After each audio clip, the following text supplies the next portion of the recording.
know you wrote an article, 2023 regular season awards. So let's go through some of those.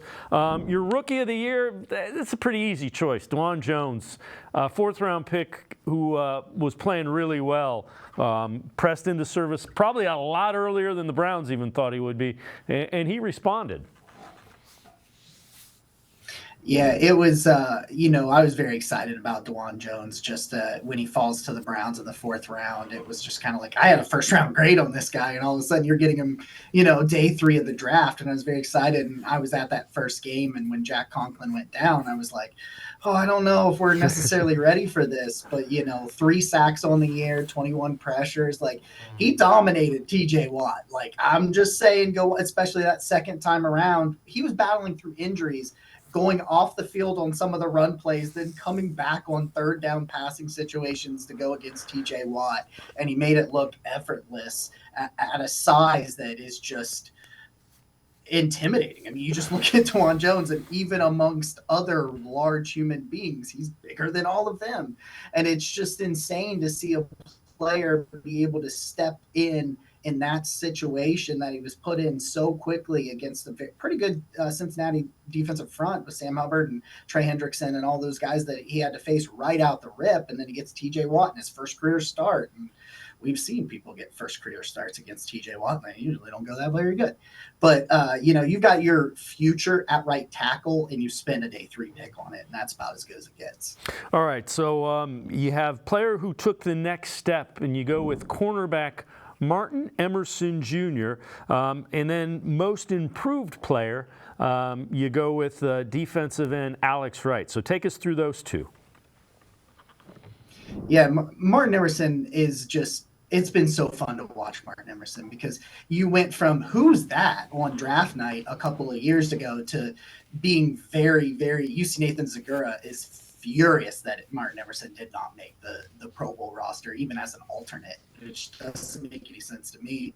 I mean, Martin Emerson leads the NFL in passer rating when targeted. He had a 45.3 this year when he was targeted as best of any cornerback in the NFL, lets up 0 touchdowns, and he's just not afraid of anybody. Like, Martin Emerson believes when he steps on the field, one-on-one against that wide receiver, that he's going to win. And he's not going to win every rep, obviously. That's just not how it works. But Emerson's got the size and athleticism to match up against just about any different type of body type of wide receiver. He can go against the big guys, the fast guys, the shifty guys. He can do all of those things, and he's just a really well-rounded player. And, his durability has been a big deal too, because you look at the other two in Newsome and Ward, who tend to miss time, and Martin Emerson doesn't.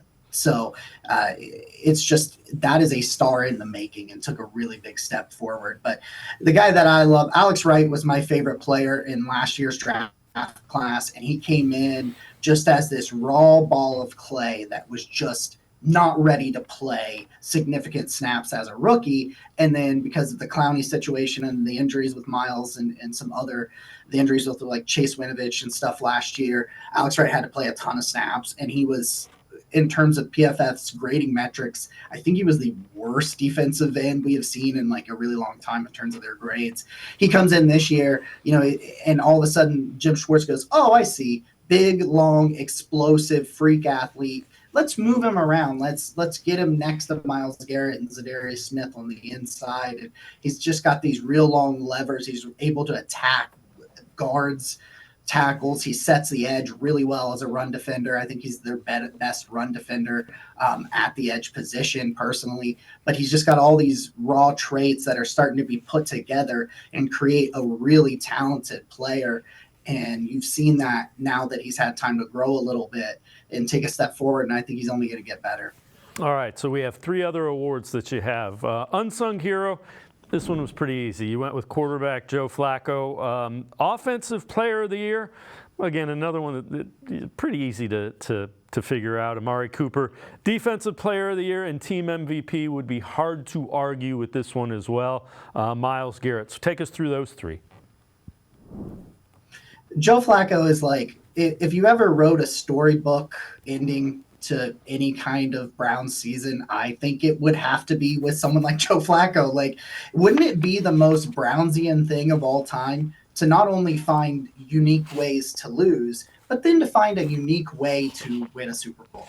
Like if you were, they're not going to do it normally. That's just not what this franchise does. So a former rival who still looks a little weird in brown and orange every once in a while just walks off his couch, middle of November, comes in to a season where we're like, maybe we'll fight for the playoffs and maybe we can grind out a 17-13 wild card victory or something like that. To, oh my goodness, I see a path to a Super Bowl here with Joe Flacco. And it's just like they're in lockstep, him and Kevin Stefanski. It just was a beautiful marriage from the beginning, from the word go. And I just think it continues to grow each week.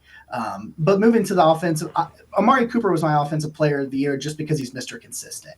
I say this a lot when I'm on Browns Wire and on my podcast as well. Just Amari Cooper is where he's supposed to be, when he's supposed to be there, every play. That's who he is. He's going to give you a couple of frustrating drops from time to time, but he's going to make a lot of really nice receptions as well. And, obviously he sets the record. It doesn't matter who Amari Cooper's quarterback is. They have gone through 4 quarterbacks. He has a career high in receiving yards. And I think that explains who Amari Cooper is and the importance of him on a roster, just looking at that fact right there. And then Myles Garrett's the best defensive player on the best defense in the NFL. And for a lot of this season, you have leaned on your defense more than your offense. So from time to time, you need your offense to step up. But even in a shootout against the Colts, Myles Garrett was the MVP of that game, blocking a field goal, strip sacks for a touchdown, setting up other points, taking points off the board to put other points on the board, back and forth. And just, I know that the sack numbers are not where Myles wants it, but man, he's a disruptor, snap in and snap out. Yeah, you know what? He's happy they're going to the playoffs, and they have the ability to advance in the playoffs.